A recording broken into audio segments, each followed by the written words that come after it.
Bendi Mataram bagian ke 197. Didamprat demikian, mulut Maulana Safri terbungkam. Ia menundukkan kepala. Itulah disebabkan ia teringat kepada masalahnya sendiri yang sudah memusingkan dirinya 10 tahun lewat. Katanya merasa, ya memang benar, aku bukan malaikat. Betapa aku mampu menolong kesulitanmu yang pasti hebat bukan main. Aku sendiri pun mempunyai kesulitan. Sekiranya aku bisa melakukan segala, masa tidak mampu mengatasi kesulitanku itu? Ya, kau memang benar. Nona, sebenarnya kau siapa? Kau tadi menyebut Sang Aji, lantas pendekar tadi lari lintang bukang. Apakah kau bernama Nona Sang Aji? Ditanya demikian, gadis itu menggelengkan kepala. Bukan. Dan dia menangis sedih. Kalau bukan, mengapa kau menyebut nama Sang Aji? Apakah nama itu merupakan momok bagi pendekar sakti tadi? Kalau benar, alangkah besar hatiku manakala aku bisa berkenalan dengan nama yang keramat itu. Gadis itu tidak menjawab. Sedu-sedannya bertambah hebat, dan dia terus menangis sampai melewati larut malam. Baru waktu menjelang fajar, ia tidur kecapean. Maulana Safri terus mengamat-ngamati dengan berdiam diri. Ia merasa seperti ada sesuatu daya besar yang mengikat dirinya, dan sambil mengatur jalan darahnya, ia berpikir dalam hati, gadis itu mempunyai kecantikan luar biasa. Otaknya encer, malahan terlalu cerdik. Meskipun jalan pikirannya aneh, menilik laga-lagunya, dia bukan sembarang gadis. Siapakah dia sebenarnya? Baiklah, aku bersabar diri sampai mengetahui asal-usulnya. Jangan-jangan dia mempunyai hubungan darah dengan Gusti Ratu Bagus Buang. Memikir demikian, hatinya tergetar. Tapi, benarkah dia mempunyai hubungan darah dengan Ratu Bagus Buang yang lenyap tak karuan kabarnya? Tidak, dia bukan gadis dugaan Maulana Safri. Dialah Titi Sari, seorang gadis yang memiliki otak paling cemerlang pada zaman itu. Setelah meninggalkan Sang Aji di tepi sungai, ia pergi dengan pikiran linglung. Lama ia berputar-putar dengan tak tentu arahnya. Kadangkala ada perasaan hendak kembali ke sungai atau hendak membatalkan niatnya sendiri, tetapi teringat bahwa hal itu bahkan akan memarahkan rasa kecewanya. Ia menguasai diri dengan sekuat tenaga. Sekalipun demikian, dalam kalbunya terus berlangsung deru rangsang hatinya. Aji, mengapa akhirnya engkau menjadi milik orang lain juga? Bukan main pedihnya. Ia merasa diri seperti ditusuki ribuan jarum. Dan betapa hebat kedudukan Titi Sari kala itu tidaklah mungkin dapat dilukiskan lagi. Memang kalau dipikir, akulah yang salah. Dia sudah bertunangan, mengapa aku harus memikirkan? Ia berpikir di dalam hati. Tapi meskipun dia berpikir demikian, ucapan hatinya sama sekali berbeda. Ada suatu rasa ia tak rela melepaskan Sang Aji. Akan tetapi harus berbuat bagaimana meskipun ia berotak cerdas? Pertanyaan itu tak dapat dijawabnya. Akhirnya setelah kecapean sendiri, timbullah keputusannya. Sebentar lagi Aji akan kawin dengan tunangannya. Bila aku melihatnya dengan diam-diam, pada malam pertama aku akan membunuh diri di hadapannya. Bukankah itu suatu hadiah kawin yang bagus? Titi Sari adalah putri Adipati Surengbati. Ia mewarisi beberapa bagian watak ayahnya yang liar dan tidak umum. Dan setelah memperoleh keputusan demikian, hatinya mendadak tenang. Lalu ia mengikuti Sang Aji dari kejauhan. Ia tahu betapa Sang Aji lari pontang-panting memanggil-manggil namanya, dan menyaksikan kepedihan pemuda itu, hampir saja hatinya gugur. Segera ia hendak lari menghampiri.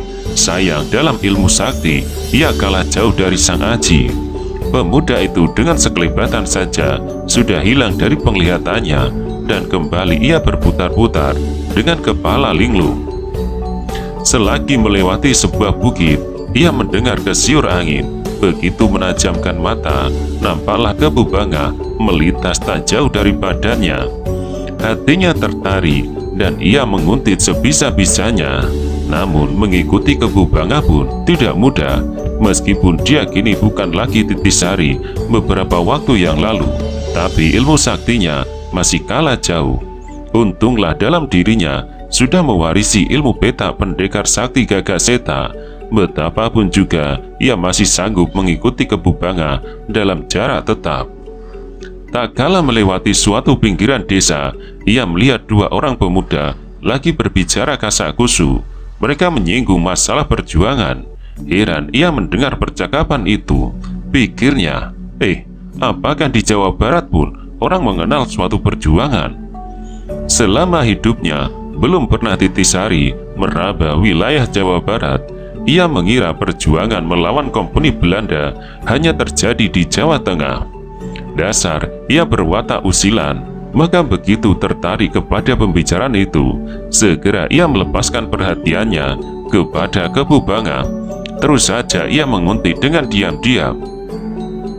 Dua pemuda itu mengenakan pakaian seragam gambar obor menyala.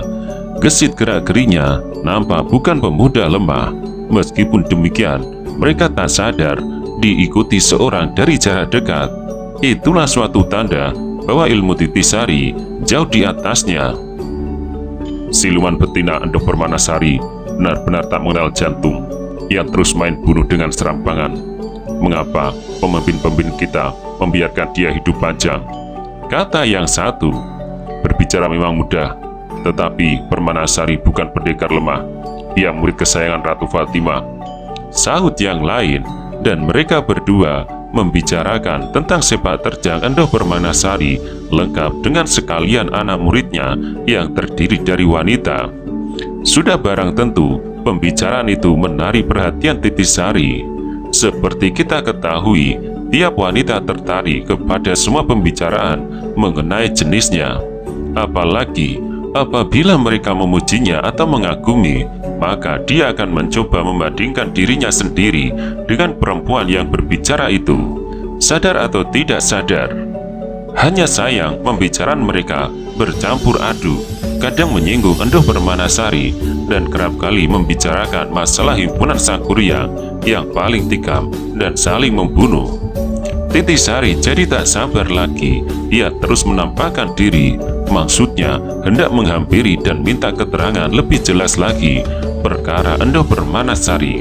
Di luar dugaan, kedua pemuda itu salah sangka. Mereka mengira Titisari adalah seorang murid Endok Permanasari. Dengan menggandeng tangan, mereka berdiri bersiaga menghadapi segala kemungkinan. "Kau tadi membicarakan Endok Permanasari," kata Titisari. "Nah, teruskan. Aku ingin mendengar sampai di mana kau mengenalnya."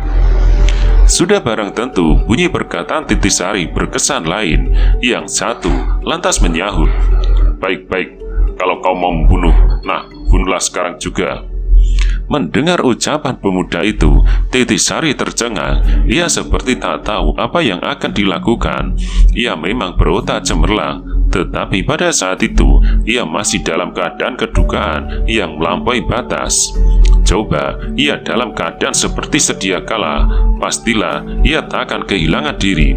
Ia menghampiri mereka dengan maksud hendak mendengar kisah Endok Permanasari lebih jelas, dan selamanya ia berhasil dalam segala maksudnya. Dengan jalan apa saja, sebaliknya kini ia hanya mengawasi mereka dengan pandang mendelong.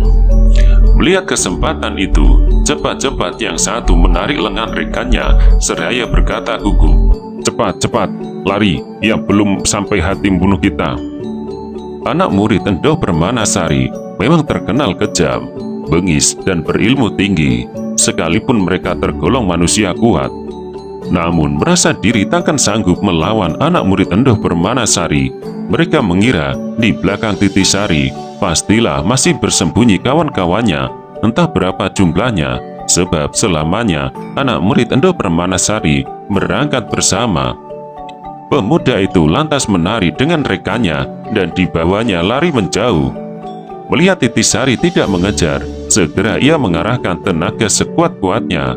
Rekannya seperti telah kehilangan semangat, tetapi sebelum kena seret selintasan, tanpa disadari, ia sudah ikut berlari secepat-cepatnya.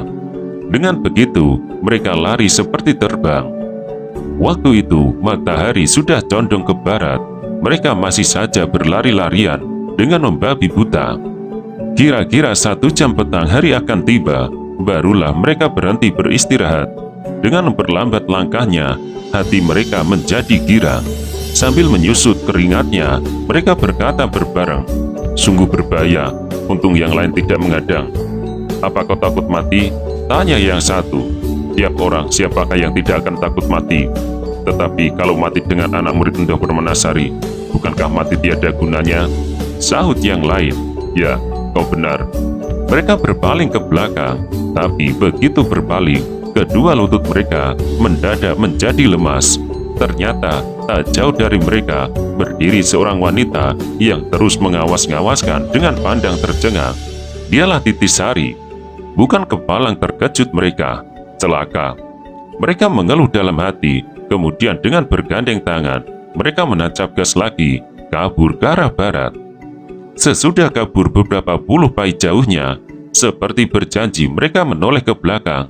Titisari masih membuntuti pada jarak tertentu. Mereka menjadi makin ketakutan. Segera dengan saling menyeret, mereka lari dengan sekencang-kencangnya. "Emon," kata yang satu, "jika sekarang dia mengendaki nyawa kita, gampangnya seperti membalik tangannya sendiri. Tetapi dia hanya mengubur saja. Kukira dia mempunyai maksud tertentu."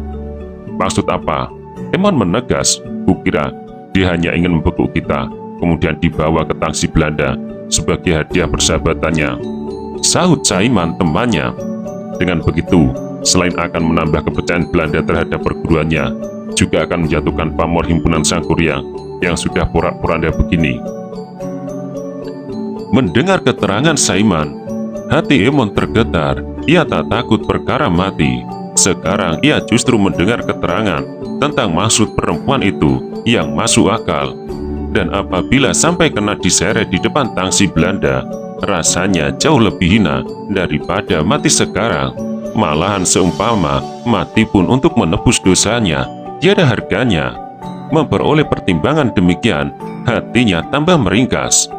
"Saiman, kalau benar begitu maksudnya, kita benar-benar celaka. Mari kita kabur lagi," ajaknya, dan mereka kabur lagi dengan lari cepat. Sekarang mereka lari tanpa tujuan lagi. Kadang-kadang mereka menoleh, dan Titisari masih saja mengikuti dengan jarak tepat. Ilmu lari Titisari diperolehnya dari ayahnya sendiri. Seperti diketahui, ayah Titisari termasuk salah seorang pendekar utama di Jawa Tengah. Ilmunya tinggi dan susah dijajaki. Kecuali itu, Titisari mewarisi ilmu petak pendekar Gagak Seta pula. Maka dalam hal itu, berlari dalam dunia ini sukar yang memperoleh tandingannya. Karena itu, untuk mengikuti kaburnya Emon dan Saiman bukan merupakan soal baginya. Hanya saja pikiran gadis itu masih limbo. Ia lari untuk lari saja, tujuannya samar-samar. Ia hanya merasa diri terkait oleh kedua pemuda itu. Pikirnya was-was antara sadar dan tidak. Semakin lama kedua pemuda itu semakin bingung. Mereka tak dapat menebak maksud Titisari yang sebenarnya. Dari siang hari mereka berlari sampai petang hari. Akhirnya memasuki waktu malam hari. Meskipun tenaganya cukup kuat, lambat laun mereka merasa lelah juga. Napas mereka tersengal-sengal. Kecepatan kakinya makin berkurang. Meskipun belum mati, tapi mereka merasa kena siksa setengah mati. Rasa lapar dan rasa dahaga mulai mengerumuti dirinya. Sesudah berlari selintasan lagi, di depannya nampak cahaya pelita sebuah kedai. Untuk mencapai kedai itu, mereka harus menyeberangi sungai, dan saking tak tahannya, menahan dahaganya lagi.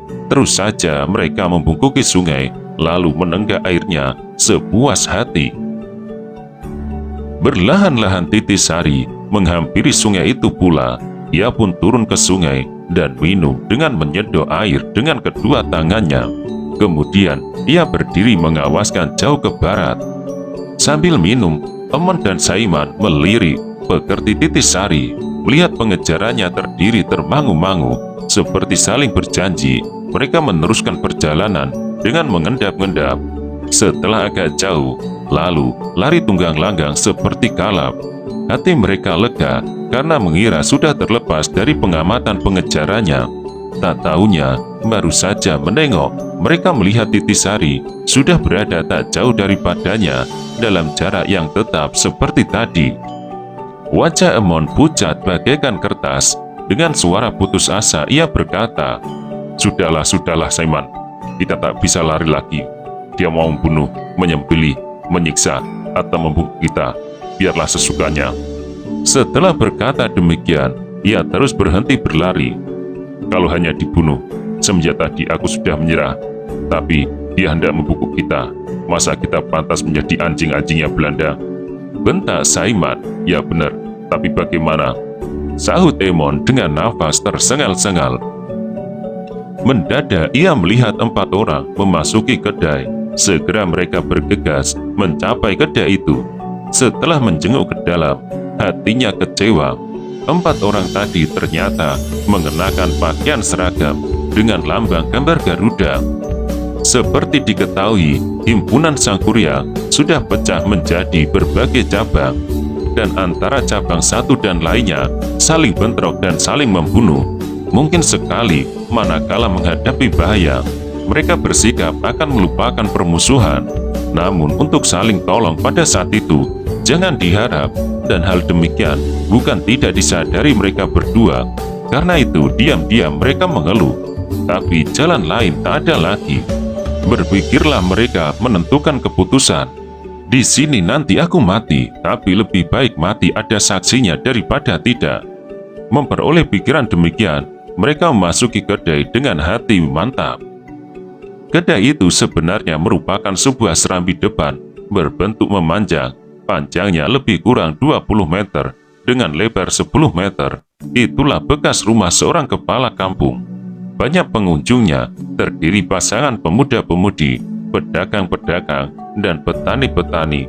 Setelah bekerja di sawah ladang sehari tadi, dengan rasa lelah, lapar, dan takut, Emon dan Saiman mendapat tempat di ruang tengah.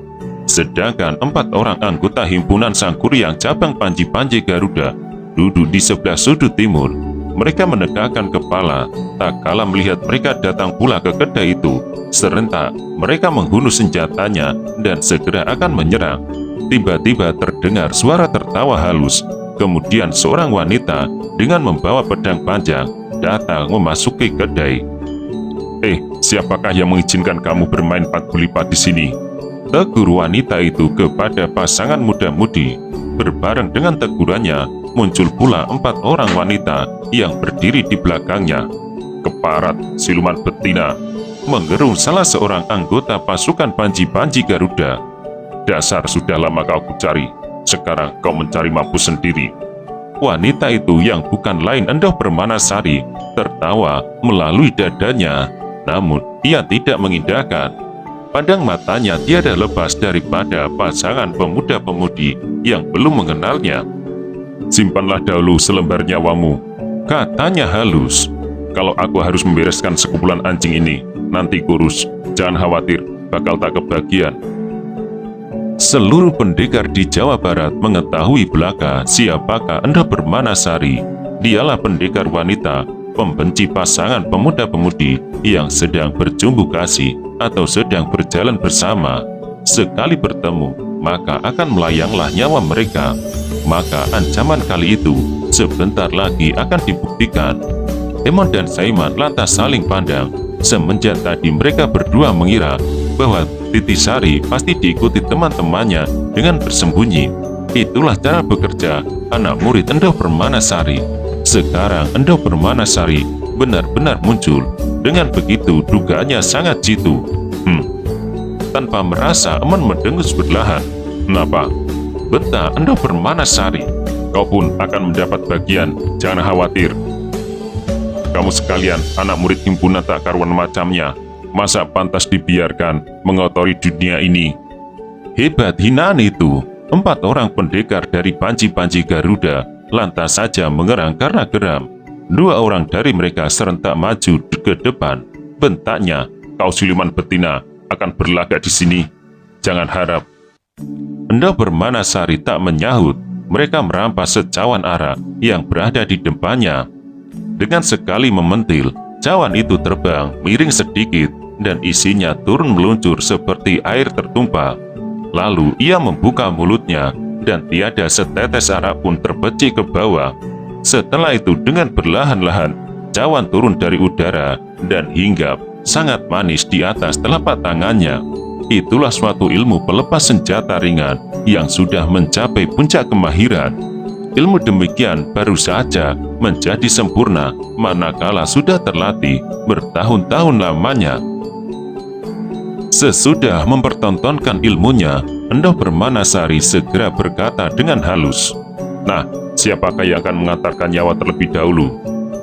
Selagi berkata demikian, tubuhnya berkelebat dan tahu-tahu sekalian pasangan muda-mudi mati bergelimpangan dengan tak menyadari sebab musababnya. Menyaksikan kekejaman itu, para pendekar himpunan Sangkuriang tak sanggup lagi menahan sabarnya. Bahkan Emon dan Saiman yang tadi ketakutan setengah mati, tiba-tiba timbullah keberaniannya. Serentak mereka menggeru, "Endau Permanasari keparat, namamu seperti mutiara, tapi hatimu bagaikan iblis." Dengan mendengar tubuhnya, Endau Permanasari menyahut, Rupanya kalian tak bersabar lagi. Bukankah aku tadi bilang akan membereskan urusanmu, manakala aku sudah selesai membereskan anjing-anjing keparat itu?" Suami istri, pemilik kedai, dan pengunjung-pengunjung lainnya lari berserabutan ke pojok. Tubuh mereka menggigil menyaksikan pembunuhan mendadak itu. Lutut mereka bergemetaran, dan ada yang terkencing-kencing karena ketakutan. "Emon," bisik Saiman, "kau pergilah cepat-cepat. Anda bukan lawan kita." "Dan kau sendiri?" Emon menegas, "Aku mencoba mengadu nyawa, tapi bila bisa kuhindari, aku akan menyusulmu." Pada saat itu, sekonyong-konyong salah seorang anggota Laskar Garuda menggebrak meja. Ia berkata nyaring kepada Emon dan Saiman, "Saudara dari Obor Manyala, marilah kita bahu-membahu menyingkirkan iblis ini. Sudah terlalu banyak ia mengambil nyawa orang tak berdosa." Emon dan Saiman bersangsi, benarkah kata-kata itu diucapkan dengan setulus hati? Biasanya mereka tak akan menghiraukan kesukaran orang lain.